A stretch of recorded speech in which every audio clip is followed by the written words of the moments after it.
This video is sponsored by Card Kingdom. If you want Magic singles or sealed product, use my link in the description.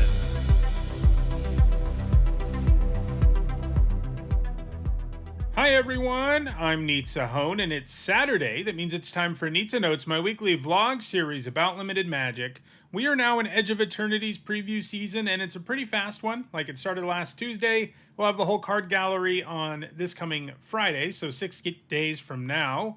That's also, of course, when my set review will be starting. And if you want access to my thoughts on the cards before the set review, I do sort of put out a rough draft of my set review where I keep my notes about each of the cards that's being previewed, and you get access to that if you're a channel member or a patron. So check out the description if you want access to that. You'll also get a spreadsheet with all the grades from the set review once the set review is complete. So it's a pretty good thing to do if you're interested in more limited content from me. But as usual, like this Saturday after we've begun set review season, I'm doing sort of an early look at what's going on in the set.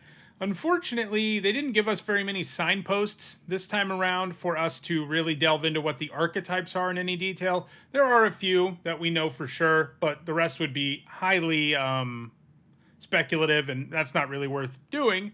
But I do want to talk about the mechanics in the set, as those are often, even more important than the archetypes anyway. What the mechanics are in a set often define it, often tell us how much fun the set's going to be, and stuff like that. And indeed, we have 4 new mechanics in the set to look at. There are also, as usual these days, like returning mechanics that we see all the time now that are, they call them deciduous, and that they could show up in any set, but they don't always show up. Stuff like Kicker and Landfall, those are in this set, for example. But I'm not going to talk about those because at this point, those are as common as First Strike. You know what I mean? And I'm not explaining that either. So we will look at these new mechanics, though, and I'll tell you what I think about each of them, what they might tell us about the format, and so on. So let's start with the big headliner mechanic for the set, which is Spacecraft. This is a set in Magic's version of space, a plane that is sort of like outer space is in our own universe and in science fiction stories and stuff. And so this is a big part of what the set has going on. And they're a lot like vehicles. They aren't vehicles, which I think personally is a little weird. I feel like spacecraft should be a vehicle subtype, not an artifact subtype, because they're vehicles. But anyway, the cards with it are a lot like vehicles in that they need you to tap stuff to get them going, but it works significantly differently. So what they come with is the station mechanic, which you can see on Wormwall Sweeper here. That means you can tap another creature you control and put charge counters equal to its power on this spacecraft, and you station only as a sorcery. And then all of them have numbers at the bottom. It's sort of like level up in the sense that some of them gain more abilities the higher the number of charge counters are. In this case, once you get to 4+, Wormwall Sweeper becomes a 2/2 flyer. So it's interesting in that it's a lot like vehicles, but it takes more effort, generally speaking. Like, if this was a 2-mana, 2/2 flying vehicle with Enter, Surveil 2, and it had Crew 4, that wouldn't be a very good card.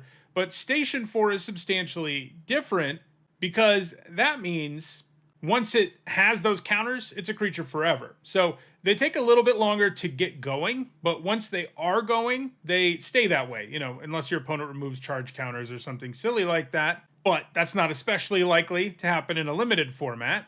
And I think overall, they are pretty good. You might be thinking, how often do I have time to tap something at sorcery speed to, make my Wormwall Sweeper into a creature? And it's true, I think there are going to be times where these are a little bit slow, but I think where they're going to work the best is on creatures you just played. Because like crewing, you can tap a creature you just played for this kind of ability, and that creature already wasn't attacking, and maybe it's no longer a blocker, but it may have also just given you a creature that can attack now, effectively adding to the board. That said, I do think the ones that don't really do anything, like when they enter, or don't do anything meaningful, are going to be more problematic, and some of them have really, really high values for stationing. Like, you have to do a lot to get them going.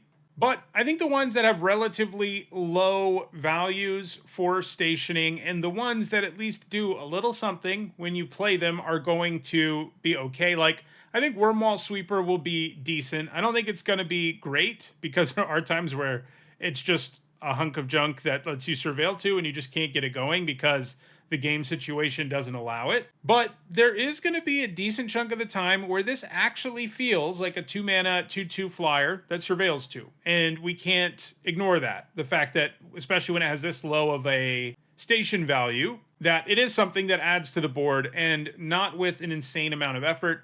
Obviously, as they tend to do in sets that have big themes, they've done stuff in the set to make it even easier or more beneficial to be stationing. In particular, it looks like the red-white archetype, one of the few that we have, a signpost uncommon for. It looks like that color pair is very into having tapped creatures. So if you add having tapped creatures to the mix as an upside, like the signpost uncommon making a robot token, not only does it give you more upside, but it'll make it easier for you to station stuff because you have an extra creature that you can tap to station things. Most of them do become creatures. That's what they've said. There is one that never does, the Eternity Elevator that we've seen. This one is just a mana rock, and it becomes a better one when you station it enough.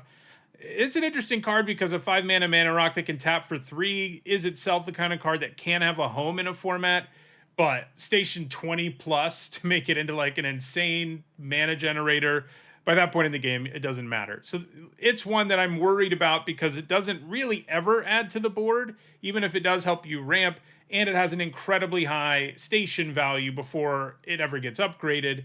Whereas cards like Wormwall Sweeper, there's also the Seriema, which has an interest trigger that lets you tutor up a legendary creature. And then, it has station, and if you get it to 7 or more, it becomes a 5/5 flyer, and other tapped legendary creatures you control have indestructible. So the things that you use to station it, in theory, will get indestructible. Same thing as when you attack. I mean, it does need to be legendary creatures, but signpost uncommons these days, for example, are like all legendary creatures. So you're going to have a few. A card like that does something, make sure you get a card of value right away. That's obviously going to be the kind of spacecraft that performs well in limited, whereas the ones that have small effects when they enter or don't do anything until you get to a high value on station, those are probably going to be bad in limited. And they printed some of these cards thinking more about commander than limited. Some of them will be completely useless probably. The Eternity Elevator, that's kind of where I'm leaning. That one's probably not going to be what you want to be doing in limited. While it's mostly spacecraft that have station, there are also planets. I think there's only going to be 5 of them, 5 rares, and these are lands. That's actually one of the big themes in this set. These days they don't tend to go crazy hard on card types in sets, like completely insane, but lands is one of the themes here. They wanted to make it feel, like you're visiting different planets and moons and stuff like that. So we do have a lot of land stuff going on in the set. And there's a cycle of 5 lands, all of which have station, and they enter-tapped and can tap for mana of a specific color. And then they have station, where you can upgrade them over the course of a game. We've got Uthros Titanic God Core, for example, which becomes Tolarian Academy when you get enough charge counters on it. Not going to matter that much in limited, but it is a land that basically has serious upside. One of the other ones we've seen, Suzur Secundi, is probably going to be a lot better in limited because it lets you give up creatures and draw cards equal to the sacrifice creature's power. So once you get that one upgraded, it's pretty good. I don't think there's like a bunch of payoffs for planet stuff because I literally think all we've got is a mythic rare cycle. I think this because in the lore, there are only 5 planets in this specific system that the set is mostly set in within the Edge. So I think we're only going to have 5 of them, and maybe we'll see some planet stuff later on. But in this set, the subtype doesn't look like it matters much. But these are lands with upside and very little downside. Entering tapped is downside, but like Suzur Secundi, for example, definitely a card you play in every black deck because it does have such a strong effect that you can use in the later game. All right, let's look now at Warp. So this is a new mechanic that lets you pay an alternate casting cost, usually cheaper than its normal casting cost, and it lets you cast the card, but it gets exiled at the beginning of the next end step. But you can cast it from exile. So it's a lot like various mechanics we've seen before. It's kind of like Adventure. Most of these creatures have an enters trigger. So for example, Starfield Shepherd, warping it on turn 2 means you get to search up a plains or a card with mana value 1 or less, put it into your hand, and then it goes away, but you can cast it again later, get that trigger again, and get the body in the long term when you cast it for 5 later. It's also kind of like Evoke, right? Evoke is a mechanic where generally if you do the Evoke cost thing, especially in Limited, you just get an enters trigger, but then the creature dies. In this case, they don't die. You get to hold on to that value for later in the game, and that's why I compare it more to an adventure. The ones that are like this one, which is really reasonably costed, like, you know, if you have a 2-drop you need to play on turn 2, that's what you're going to do instead of warping it. But this is a 5-drop that can also fill a 2 slot on your curve in a reasonable way. Like if you really need a creature for the next turn, it can probably grab you one. You do need to have a few 1-drops for it to do that consistently. Or if you really need to hit a land drop, it can do that for you too. And then it comes back, does it again later, and gives you a pretty real body. It has, you know, like 3-for-1 potential because you get the enters trigger twice and the 3/2 flying body more permanently. There are other things you can do too, like you can sacrifice a creature that you warp into play. There are a few cards in the set that have warp synergies, including a whole mechanic that can make warp even better. Basically, I feel like any card that lets you warp and get some sort of card worth of value from their trigger is going to be good, because then you just cast it again later. I'm less confident about cards that are just like big dumb creatures that have warp. For example, they've shown us Red Tiger Mechan, which is a 4-mana 3/3 haste, not good, and it has warp for 2, which means you can play it as a 3/3 haste on turn 2, but then it doesn't permanently add to the board. Cards like that don't ever really generate real value. Even if it can attack, like there are lots of boards where it just doesn't matter. Those are going to be a lot less interesting, especially when the casting them is so inefficient. Like a 4-mana 3/3 haste just isn't that good. So some of them are going to be really good. I think Starfield Shepherd, for example, is going to be great. But I think some of them aren't going to be great because they just don't do enough. Either way you cast them, and you don't really get like a 2-for-1 out of a card like Red Tiger Mechan at all. You just get a couple of mediocre cards stapled together. It does still have the advantage of filling your curve in 2 spots. Like, that matters. Maybe it ends up mattering more than I think. But I'm more inclined to like the ones that give you some real value when you warp them, as opposed to one that just attacks for 3. So as I was editing this video, I noticed there was something about warp that I forgot to mention that is in my notes, but didn't make it into me actually talking about it. And that is that it also works pretty well with station, because if you warp a creature in, you get the trigger. You can also tap it to station something, and you're not really giving anything up when you do that because the creature's going to leave anyway. I do still think big creatures, like the huge artifact creature where, like, basically its only purpose is to try to put counters on things because it's such an expensive creature. I still don't think a card like that's good. It's just going to be too one-dimensional. It's kind of like how most of the cards that were like all in on vehicles and Aether Drift weren't very good because they were only good with vehicles and didn't really do anything else on their own. Even in a set where there's a big theme like spacecraft in this one, you're just not always going to have things line up the way you want them to, and those cards are terrible when they don't. So, but it is upside on cards that are already good that have warp, like the ones that have enters triggers, like the 3/2 Angel. You can tap it, get counters on things in addition to everything else it's doing. So it makes the mechanic even better. All right, now let's move to the mechanic I referenced a minute ago, one that pays you off for warping, and that is Void. So this is a mechanic that pays you off for having a non-permanent leave the battlefield or warping a spell. And it gives you some effect to make your card better, like if it's in your hand, or it's like an in-step trigger. So for example, we have Void Forged Titan, which is a 5-mana 5/4 with Void. And at the beginning of your end step, if a non-land permanent left the battlefield this turn, or a spell was warped this turn, you draw a card and you lose 1 life. So this mechanic is somewhat reminiscent of Revolt and Morbid, and that's not the best company to keep. These always look like they're going to be better than they are, especially if you haven't played with those other mechanics before. But it is shockingly hard to consistently trigger cards that say, if something died this turn, you get a bonus. Like, sure, creatures die all the time in Magic, but making it actually happen on the turn when you need it to happen is far more difficult and limited than you would think. One nice thing about this is how broad it is. You know, if any creature if any permanent, rather, any non-land permanent left the battlefield this turn, you get the bonus. So it could be your opponents, it can be any kind of permanent. Obviously, it works with warp, like it says. It also works with another mechanic in the set that involves a certain kind of token you sacrifice, which we'll look at next. So there are like overlaps, but I'm inclined to think that cards that would be bad if they didn't have a void trigger, like this one, Void Forge Titan, 5 mana, 5/4 artifact creature, probably aren't going to be that good. They're probably going to be weighed down too much by the fact that it's just a 5 mana, 5/4 way too often. And if you had to give up like a real resource to trigger Void to begin with, even that first trigger isn't going to feel that good. And actually getting the trigger is harder than you'd think. Basically, I think cards with Void need to already be pretty nice cards that then get even better because they have Void. And they've already shown us one of those, like Tragic Trajectory, which is modeled like right after Tragic Slip, a card that was a removal spell that got better when you did the Morbid thing. And Tragic Trajectory is similar. It's 1 black for target creature gets -2/2 until the end of turn on a sorcery.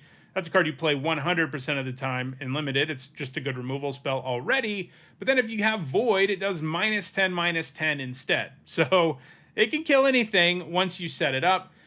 This is a mechanic that gets better when you have sacrifice stuff. It gets better when you have a lot of removal. Things like that do help it line up okay. But every single time we've seen one of these mechanics in limited, they really don't trigger as much as you would think they would. Like, it's easy to look at a card like the Void Forge Titan and say, well, it's gonna be like an enters trigger that draws me a card. It can be, but you'd be surprised how infrequently it'll actually happen. So I don't think that card will be particularly good. I do think Tragic Trajectory will, because it's already a good card that then has this massive upside. All right, and then the last mechanic in the set is a new type of artifact token, and I feel like literally every time we've ever seen an artifact token, especially one that is plentiful in a set, they've been really good, right? Maps, clues, blood, like they've all been good. And we've got another one here that I think is going to fall in that same category for limited, lander tokens, which you can see on Galactic Wayfarer and Kavu Landseeker. So these are artifact tokens that you get, and you can pay 2 generic and tap them and search up a basic land and put it into play tapped. So they're a lot like clues in that the cost is the same of activating them, but they are specific about the card they draw you. They're always going to get you a land. That is kind of a downside compared to a clue, right? Clues are going to be better late most of the time because they give you a better chance at finding a real card when you don't really want to land. But these do fix your mana in a big way. They make sure you don't miss land drops. Landfall is in the set, as I've already alluded to. It helps you trigger your landfall. It helps you trigger your void cards because you sacrifice this artifact token. That's a non-land permanent leaving the battlefield. And it means that fixing in this format is like inherently going to be good because of these lander tokens. Like, there are a bunch of cards in the set, like Galactic Wayfarer and Kavu Landseeker, both of which are really efficient cards. You know, the Wayfarer is a 3 mana 3/3. The Landseeker is a 4 mana 4/3 menace. And they both just generate 2-for-1s. And I haven't even mentioned also just having artifacts in play has value in the set. So the lander token feels like it checks a lot of boxes, overlapping into multiple mechanics and archetypes. Whether you care about landfall, whether you care about artifacts, whether you care about void, it can help you trigger all of them. And it just gives you a full card of value when you have them. You don't always have the time to activate them, especially early, but they help you thin out your deck late still. Like I said, a clue is going to be better most of the time, but thinning out your deck helps too. And to me, these tokens just, they're going to be good. Like all the other tokens we've ever seen, they generate a full card of value. When you staple them onto a 3 mana 3/3 that just enters and makes one, there's just no way that's not going to be one of green's best commons in the set. It's just too much value for it not to be. It's not exciting maybe, but it does a ton of work. Like, it's just going to be really good. And it is interesting having a mechanic that is fixing like this. It'll be interesting to see what it means for the format. Will 5-color nonsense decks be more accessible because of them? Maybe. I mean, you're just going to have cards that come with fixing attached that add to the board and stuff, unlike most cards that fix your mana. So yeah, I mean, I'm pretty high on the lander tokens overall. And of all of these mechanics, it's probably, I like warp a lot too. Both of these are good value mechanics that allow you to generate a lot of value over the course of a game. that make me think this format looks like it's going to be pretty fun. I'm a little more worried about Station and Void. I think there are going to be a lot of cards with those two things that just aren't good.